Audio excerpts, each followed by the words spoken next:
This is Sean O'Malley from Atlanta Braves Shop Live, and has some special guests with us. We have Garrison, and he covers the Rome Emperors with Atlanta Braves Shop Live, and we have Dalton, and he's signed to Rome on a rehab assignment with the FCL, and we're just going to kind of share Dalton's story, and do a lot of different interviews. We've done interviews with the Hall of Fame Museum, Negro League Baseball Museum.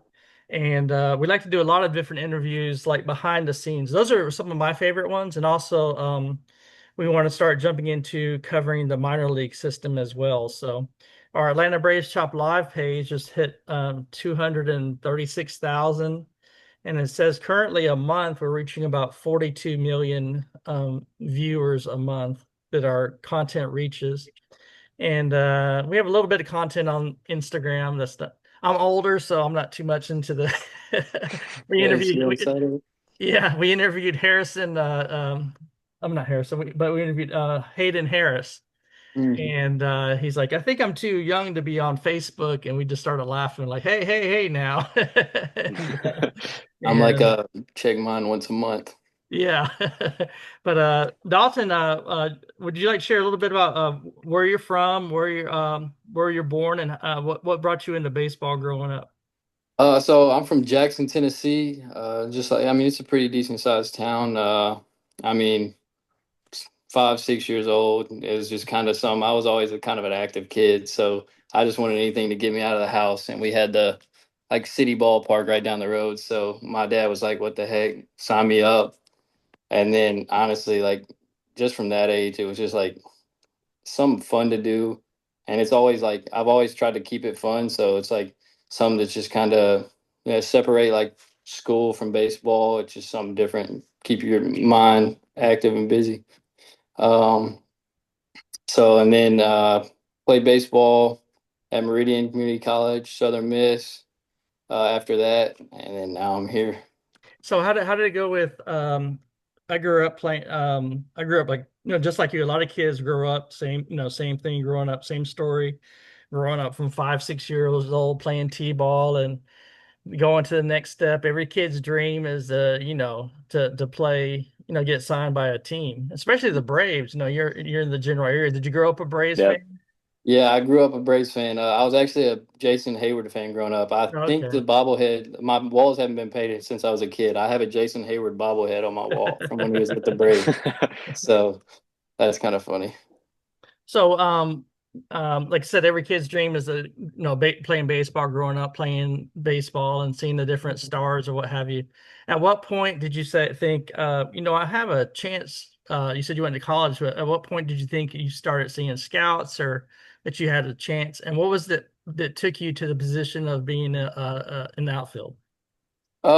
So I would say it's probably sophomore year of college because freshman year I had a similar injury to the one I just had with my shoulder. And so I was actually doing a lot more pitching then. I was two-waying at my junior college, and sophomore year I was still pitching, and Southern Miss actually wanted me to do both whenever I committed there. And so I was like, in my mind, I was like, all right, I'm going to be more of a pitcher, play a little outfield maybe. And then I had a pretty solid sophomore year at Meridian, and they kind of like opened up the idea of me playing outfield more.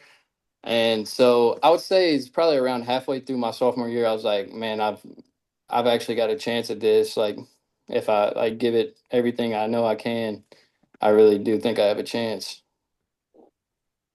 So. Cool. So with that, like you were talking about the college and the pre-draft process. So take us like I'm always interested in what draft night looks like. So what did was anything like was it kind of like a different like you had like a big event or like was it like I mean, so my birthday was the day after the draft.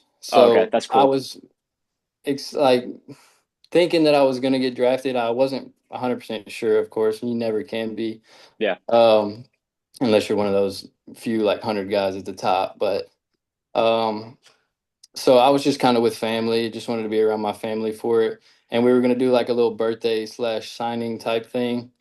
Um, and so like the process is it's hectic and it's crazy and makes your heart hurt because you're getting calls from people like, hey, they're interested. You don't know what they're gonna do. And then it's like the first day, I wasn't really too like worried about it. I kind of knew I wasn't going the first day.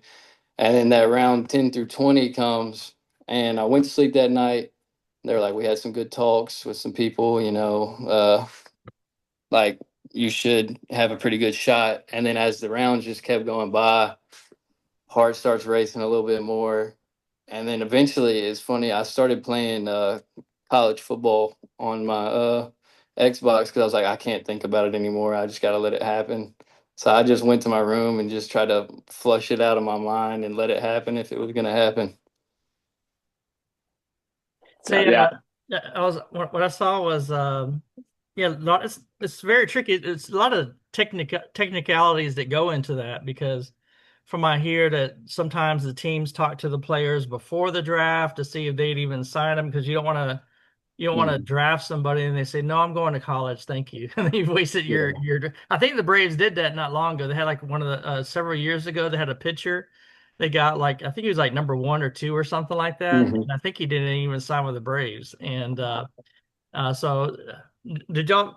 How does that work out? Do y'all have like did the teams reach out to your agents? Do you even have agents yet, or how does that kind of work out when it comes to draft? So I don't think you can't have an agent until you sign like a professional contract. So you have draft advisors, and Mhm. they kind of like they're kind of your connection. Like they'll call them, and then you'll talk to your draft advisor about it.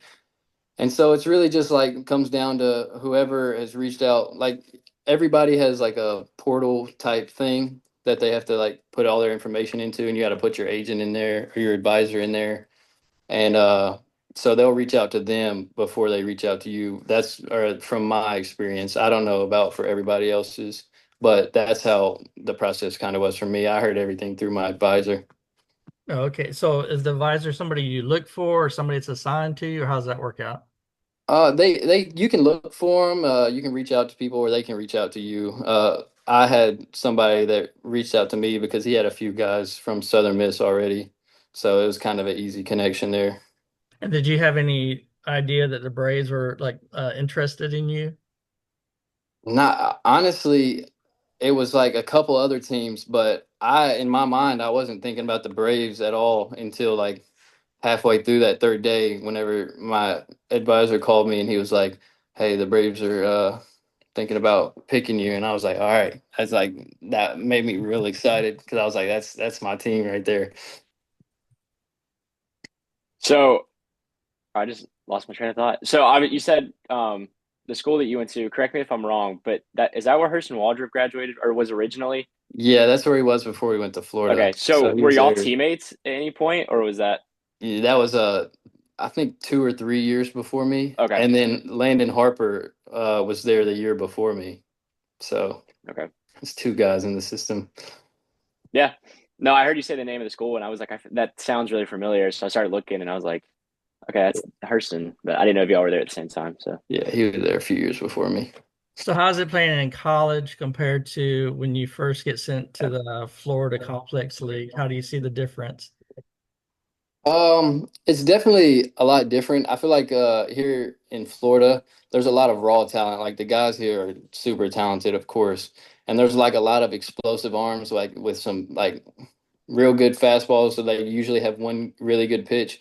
But I feel like the difference is like in college, everything's about winning. So like you're not gonna put a guy out there that's not like super polished Mhm. in like the Florida league. So I feel like college the pitchers were a little bit more of like pitchers, and the guys here are just younger guys. Of course, like everybody in college is a lot older than most of the guys here, so it's just like a lot more talent here. I feel like, but in college, it's more people playing to win and not like develop the players as much. So, I mean, that was kind of the key difference for me. I mean, it's hard at both levels are hard, but I mean, there's some guys here that are just like insanely talented. Yeah, we started. Well, I started. So what we're trying to do is cover players. Well, just the Braves, all the way from Mhm. the beginning. And so I was trying to see how far I can go, and it goes back to the Dominican League. And so Yeah. we know one of the hitting instructors, Adam Wood, which you know Adam Wood down there, and he was in the Dominican League for a couple of years. And so those guys, you can actually Google, Atlanta Braves Dominican League, and you pull up the stats, and those guys are Yeah. like 16 to maybe 20, and eventually they make it over here, and some of them, and so I noticed that the majority of the players in the FCL for the Braves are, Dominican, Venezuela. And so I know recently they let a few go because they just recently had the draft. So Adam Hmm. Wood mentioned that that always happens whenever you have the draft. They bring those players in, and then some of the players get released. And how's the? I know you're assigned to Rome. So how'd you like being in Rome? And what's the plan as far as your FCL rehab? Um, I mean, I loved Rome. It's just like it was such a good feeling to get out of here finally, because like coming off an injury, I knew I was going to be here for a while. I need to get my reps in, stuff like that. And I mean, right, it's like a different world being outside of the complex. Like, um, it's a lot more, like competitive. I feel like. Um, I don't even know how to really describe it. The atmosphere, I love the atmosphere. It feels like more competitive. I mean, I had butterflies, of course, first couple games in Rome, but I mean, I loved it, honestly. The 2 weeks I got to be down there before I'm right back down here, but I loved it. Now, how does that work when it comes to, because I know the hitting instructor, he's dealing with people from all, no, Venezuela, Dominican, college. Does Do you find that they're trying to figure out how your swing is and go with that, or do you find out that they're trying to do adjustments to you're trying to suit how they want you to play? How do you see that working out? Yeah, I mean, I feel like they try to be like really open and honest with you. Like, I mean, they're gonna like take your input of like what you feel and everything. I don't think they really like in my case, they didn't really like try to change anything majorly. It was just kind of like small tweaks here and there, like what makes you feel good being in the box, like what makes you feel comfortable, like feel like you're playing at your best. I feel like so. I mean, it's kind of person to person. Like of course, there's probably some guys that are doing like bigger mechanical changes, but for me, it was kind of just like small things to get me in the best position to hit in any count, any pitch, stuff like that. So you always hear about like the changes in mechanics and plate approach and stuff like that coming from college and going into pro ball. So one thing you don't hear a lot about is what practicing defense looks like and Mhm. the drills that you go through on that side of the ball. So what's that kind of like once you get from college to pro ball? Yeah, I mean, of course, there's some drills that are just kind of like universal, like you got the in and out stuff like that. But I feel like there's a lot more technical things that we do here, and like even the infielders do. There's like a lot more mechanical things, like how to move your body the most efficiently, like to get into position to make the play or even like pre-pitch stuff like that.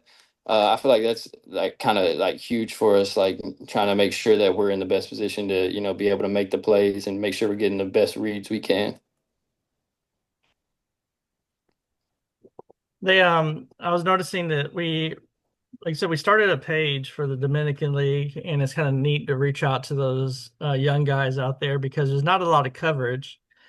And when you go to the FCL, it's not really promoted a whole lot. I think they could Yeah, do a better job promoting, especially when you're hosting it at a stadium, And yeah, so I know you we got play a at pretty different nice locations. one. Yeah, so you can play at like the Braves. They have a nice facility where the spring training is, or you could go somewhere like where the Pirates, which gives great access, but it's kind of like backfields. Yeah, you Mm, might go to the Pirates Braves and you see like at the Pirates field maybe 10 fans. You get to the yeah. Braves and you see maybe 200 that are there, maybe more depending on the day or what have you.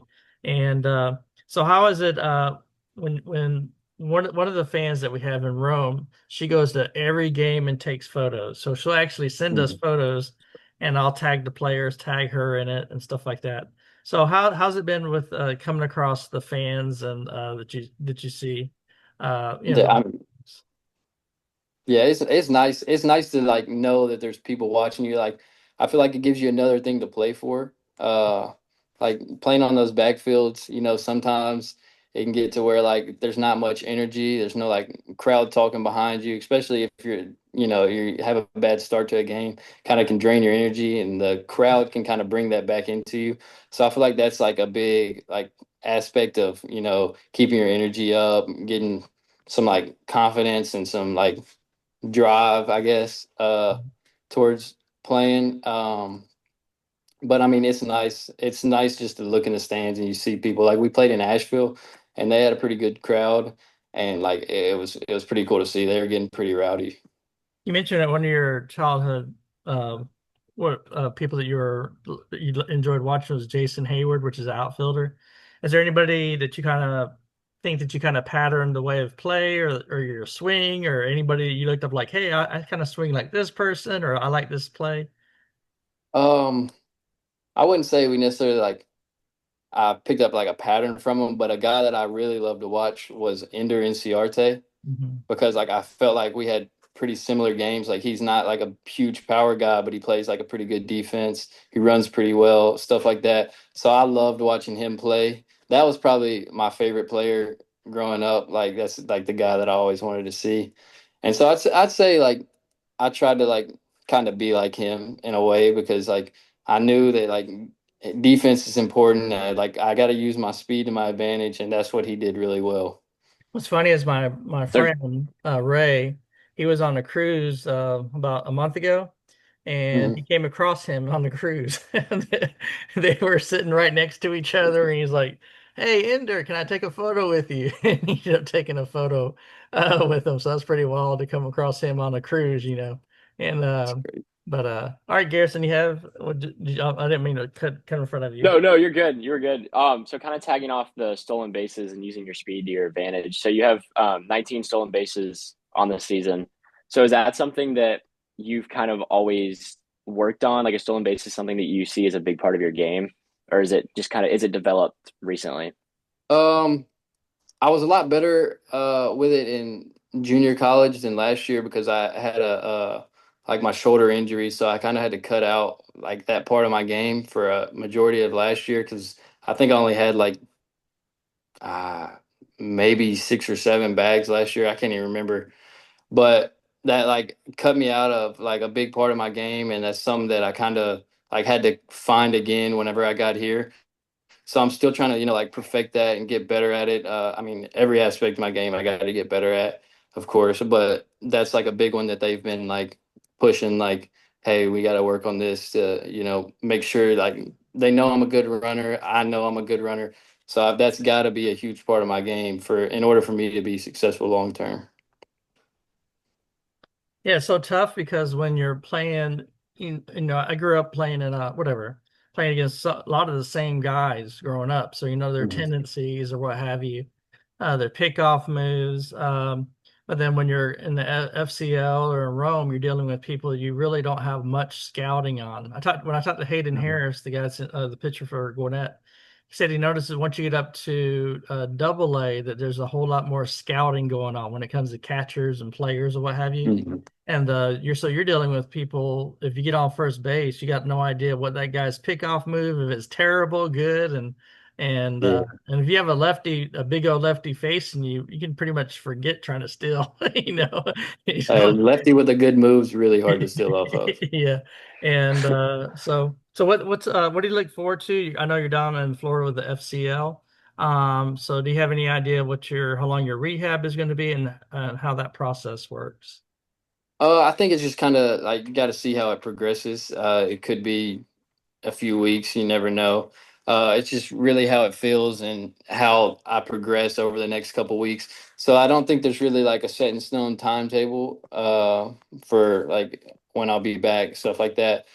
And yeah, I mean, I think the plan is just to, try to strengthen it back up to where it was before and make sure like I'm 100% before I get out of here because you don't want to go out there and be 75, 80% and be right back down here the next week because you did it again. Yeah. And the FCL season is over, so I guess they do like kind of almost, I don't want to say scrimmage games, but Is that kind of like what they do? They play a couple of games a week or something like that, different than.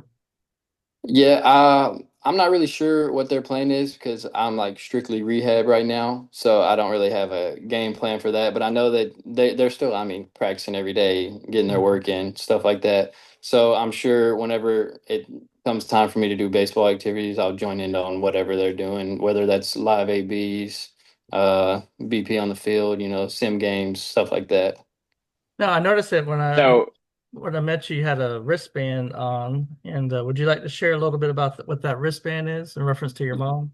Yeah, so that wristband actually broke whenever I was in New York right before I got hurt. So I've already texted my mom, told her to send me another one. But we got them made a few years ago. My mom got diagnosed with breast cancer. So that was like pretty tough on me, especially being away from home. I wasn't able to be like around her and with her, like trying to support her and stuff like that. And so my mom's friends, they all came together and they made bracelets and T-shirts for my mom just as she was going through that process. Um, and it was just kind of a great way to like show support. It kept my mom strong, confident, stuff like that. And she's a lot better now. So it's just been a crazy, but it's a blessing that it's, not a pressing issue as of now. Great, great. All right, Garrison, did you have something?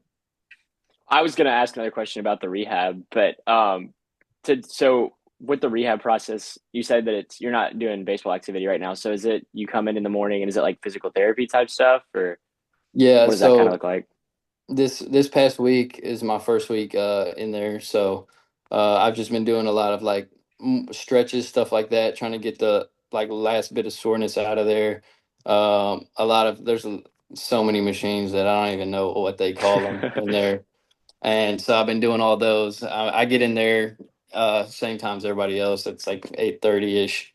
We'll get in there, and then I'll do like it's probably about 2 hours worth of treatment and everything total. So I'll go in there, get that in, and I think this next week I'll kind of ramp it up, get a little bit more in there, maybe a few like body weight lifts, stuff like that.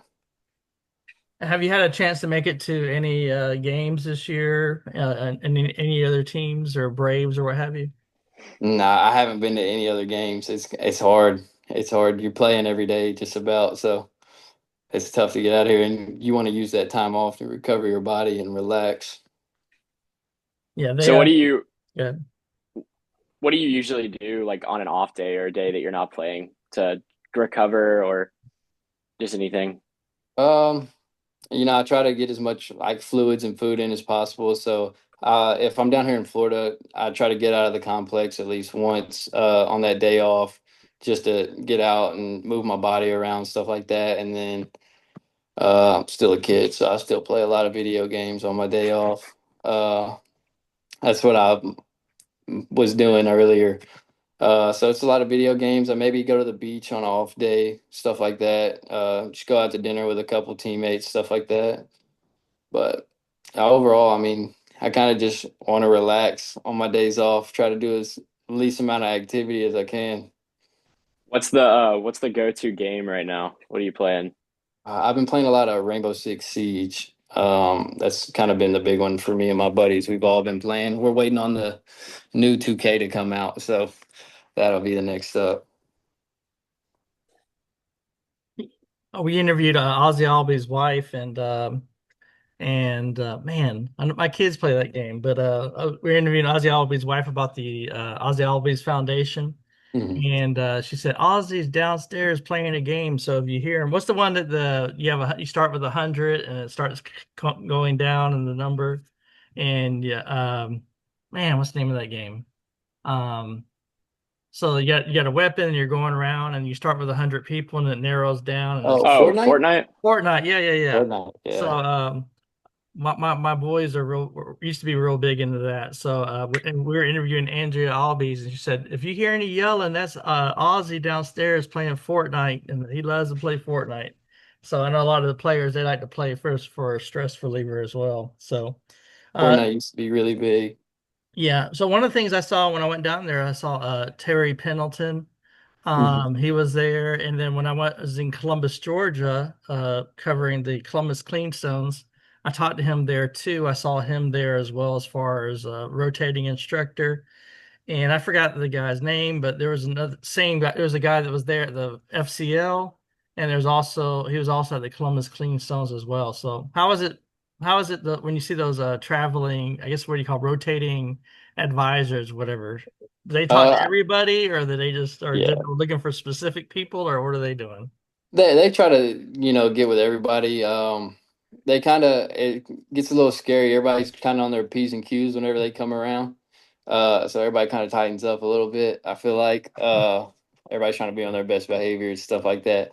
But I mean, those guys, I mean, they have great baseball knowledge, just like every other coach. So it's awesome to get to talk with them. It gives us another perspective, like from somebody that's not, around you every day, like what they're thinking, stuff like that. And like TP, I talked to him quite a bit, and he's got so much wisdom. I mean, he's been around the game for so long, so it's just great to talk to him, like about any baseball related stuff, like approach stuff like that, because he knows so much. That had to be so exciting. Like I don't know if I got if I went to a when I went to a high school. When I was 16, I caught in a bullpen for the Indians organization. I was a Mhm. bullpen catcher. I wasn't on the team. So when I was, there was a guy, or it might have been 17. There was a guy who umpired our games. He was administrator for the Indians organization in our hometown, where the Columbus Cleanstones play now. And he Mhm. says, "Hey, we need an extra catcher in the bullpen. Would you like to do it? It pays $15 a game." I said, "Sure." Yeah, So might as well. yeah, so I did that. The only thing is I had to stop playing baseball because now I had a Mhm. job. So Yeah. I couldn't be at the games. I was working, warming up the guys in the bullpen. But two of the guys I caught were a guy named Albie Lopez. He was a starter for the Braves eventually, and a guy named Rudy Sinez. I think he pitched like 17 years in the majors. And then they had Pete Rose Jr. He was on the team, and it had a big sign next to his locker that said "No gambling" and the ordinance concerning gambling. And but then they brought up a guy from rookie ball, and they said, "Well, we have enough people to catch, so we could put you in an administrative job." I said, "No, I'll go back and play baseball." So Yeah, I'll go back to doing it full time. yes, I went, we won 3-2. I had two RBIs, scored a run. I said, I think I like this. It was a fun experience to be able to catch those guys in the bullpen. And I made a mistake. I said, if y'all make it professional, and this guy said, we are professional. So I meant the majors. And so you got to watch the terminology around there. Yeah. And, but I definitely enjoyed that experience. And it's kind of neat to, now years later have media credentials to cover the Columbus Cleanstones there, so it's pretty cool. But Same. we're gonna Same. continue to keep up with you. Appreciate your kindness toward us, our friendship, and tell your mom we're praying for her. Pray that she does what continues to pray go well. And maybe you want to do a shout out to your mom or anybody you'd like to shout out to.